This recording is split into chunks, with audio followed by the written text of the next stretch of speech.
Hey T Squad, it's me Keisha, and I'm here with this week's All Tea All Shade Belle Collective Season 4, Episode 6 review. So the episode begins with where we left off last week with Letitia and Glenn getting into it after Marie left. Because he popped up on her unexpectedly. She thought he was rolling down the river on the tugboat down to Mississippi. Come to find out, he didn't even get on the boat. He came back to what he says allegedly surprise her, but she feel like he just popping up on her to see if she up to no good, pretty much. So she's questioning him about like, why you lie? You told me like you literally was on the boat about to trudge down the Mississippi River, child. And he was like, no, when I got halfway there, they told me I could turn around, or da-da-da-da-da, so I just wanted to surprise you, and duh. So she blames this popping up stuff that he's been doing here lately on Cliff, because that's what he likes to do to Latrice. And she says that he doesn't like the fact that she bossing up and she's not who she used to be, and he don't like it. He want her to go back to being who she was. Basically just a stay-at-home wife that allow him to cheat while he on the tugboat. Toot toot. Tisha was like, why you always saying I need to be submissive like Latrice? And even in his confessional, he says that he would like for her to be more like Latrice. And then you question why she thinks that Cliff has an influence over you. Like, huh? It's obvious why she thinks that way. Because Latrice is the shut up, I'm going to do what you say, I'm not going to argue back with you, your way is the right way type of woman.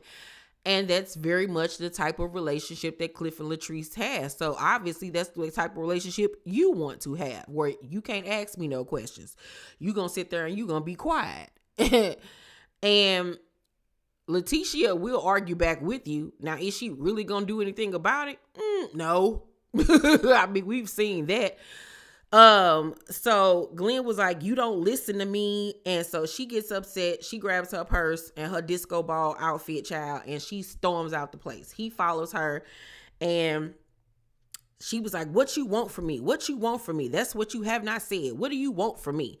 And Glenn was like, I need the real you. And she was like, what's the real me? You can't take the elevated me. Just say that. And Glenn was like, the elevated part of you I don't like. So I was like, well, at least he finally admitted it. So she get the banging on the hood of his car when he go to leave. And I felt like that was her extending the scene, honestly, truly, and making the scene bigger than what it actually was. I didn't feel like at that point it was genuine for real, for real. But y'all already know how I feel about the Letitia and Glenn of it all. Like, I'm sick of it. So sick of it. So Willie and JJ meet up to play golf, and Willie says, I don't think Cliff is a good friend. I feel like we got to save Glenn.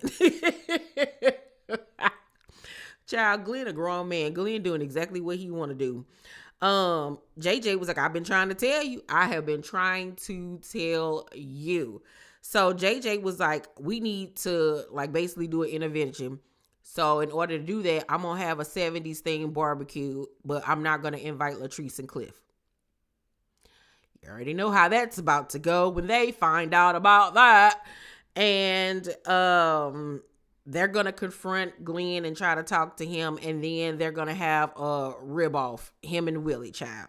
But I love Willie and JJ's friendship. I love their scenes together. It's always funny, lighthearted. It's not too heavy or anything like that. So Tamara goes to visit Latrice at her store to buy some hair, and Joshua's there behind the register. So I guess things are, on the up and up between them. They still have a relationship with each other. So Tamara tells Latrice that she's going to honor her at this event that she's having or whatever. And they get to talking about Marie. And Latrice was like, the same thing Marie is saying I did to her, she's doing to you. I think it comes down to jealousy. This lady always plays the victim. And Tamara was like, I feel the same way. I'm very skeptical being around Marie. Now, I don't know who to believe when it comes to this Marie stuff with this guy, Tamara's ex, and the things he had to say about her, that she crazy. We don't know. We wasn't in that girl relationship. I honestly at this point don't know who to believe when it comes to this text thread situation. I'm leaning still more towards Letitia and Marie. That they're telling the truth, that she did in fact say that. Because I'm like, why would y'all not believe that she wouldn't say that she didn't want Akeisha on the text thread when Akeisha even said that she said that y'all was ugly to her? So it's just like, I believe there's some truth there. I really honestly do. Marie goes to her daughter Zuri's dance class. Her daughter is so cute. The moms are dancing with the girls. Marie still got it. She used to be a dancer herself. And surprisingly, her mama Lula pops up. Now, mind you, she ain't seen her mama in like 3 weeks. The mama stole her mink coat, sold it for $30 to get some rock. But Lula, surprises her grandbaby, hugging and kissing on her and everything. And she tells Marie how proud of her she is and everything, and how she credits her dad for taking care of her and raising her, because if she would have been ripping and running the streets of her, she wouldn't be who she is today. But you can see the longing and the sadness in Marie's eyes, because you can tell, even though all of that's true, she still needed her mama. You know what I'm saying? And she didn't get to have that experience and still don't, so that's heartbreaking for her. But Lula also admits in this scene that she has a mental problem as well as an addiction problem. So now it makes sense as to why Marie wants her to go to therapy. I guess for her to deal with her demons, and maybe if she deals with her past traumas, that can then help her to finally get clean. Tisha meets with Glenn at a bowling alley, child, to go on a date. And he says that he's proud of her and praises her hard work and says he's always had her back. And he pulls out her first ring from when they got married and asks her to wear it again. Tisha, of course, started crying. I'm so sick of this lady crying. And says that she loves him and she never want to live without him. She never can picture her life without him. I never want to live without you, baby. I want to be your lady. Your love is so amazing. On her Mary J. Blige, okay? And she puts the ring back on, but says if she ever takes it off for any reason, he's never getting another chance. I don't believe it, and neither do she. I'm sorry. I do not believe it. I do not believe it. I do not believe it. I never will. So now they working things out again, child. It's the day of JJ's barbecue. He and Glenn are dressed alike, which was really funny. Willie and Akeisha show up. Willie and that wig with them bangs wasn't gonna bother me. I low-key felt like that was one of Akeisha wigs. It was funny though. He looked a mess. Glenn asked where Cliff is, and they was like, Gucci was like, dang, I didn't even hit send on the invite. So he was like, oh, like y'all wild for that. So he gonna run back and tell Cliff that they didn't invite him on purpose. So Akeisha and Tisha sit down and talk. They have a pleasant conversation, able to talk to one another, be adult about it. And that's why it bothered me on last week's episode how Akeisha was still coming for Letitia, shading her and everything.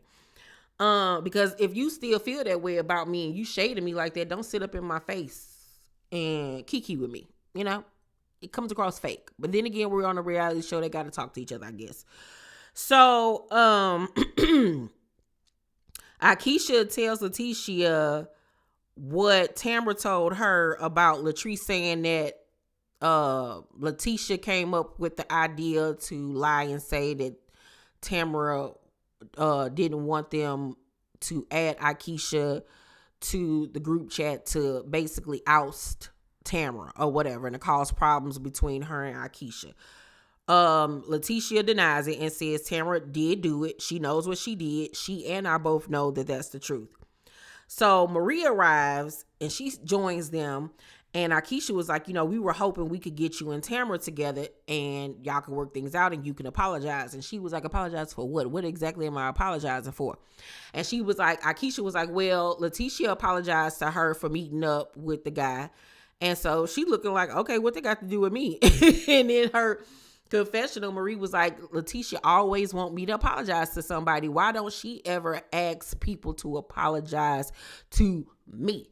Now, I don't really know as far as this situation, whether or not Tamara owes Maria an apology, but I do get what Marie is saying, because Letitia does always make Marie the bad guy. When people, not people, but Latrice, for instance, has done foul, messed up stuff to Marie, so I get that. I 100% get that. So Marie was like, my intentions was never to hurt her. And Akeisha and Letitia was like, that's what we want you to tell her. Like, that's exactly it.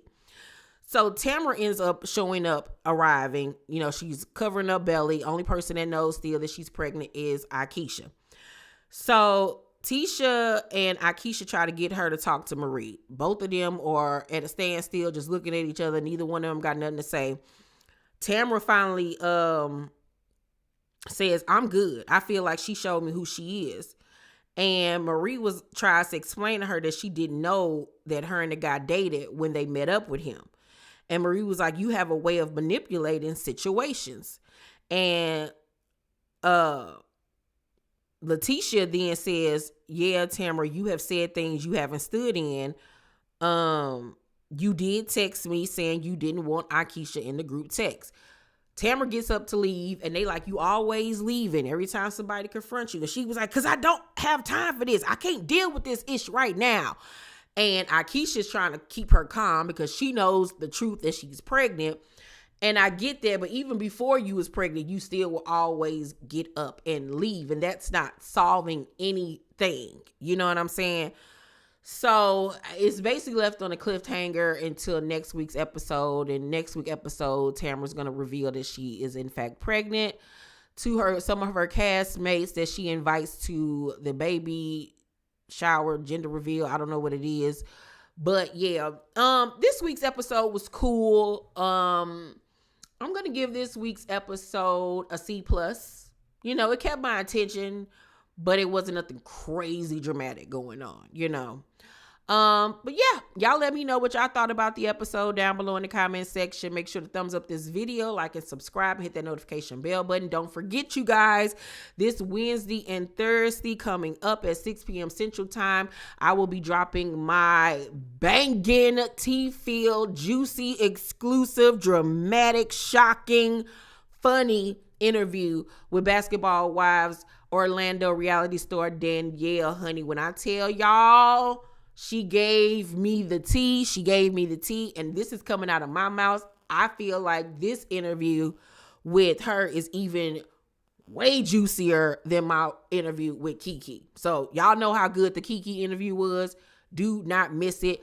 Show up and show out T Squad on Wednesday and Thursday of next week at 6 p.m. Central Time.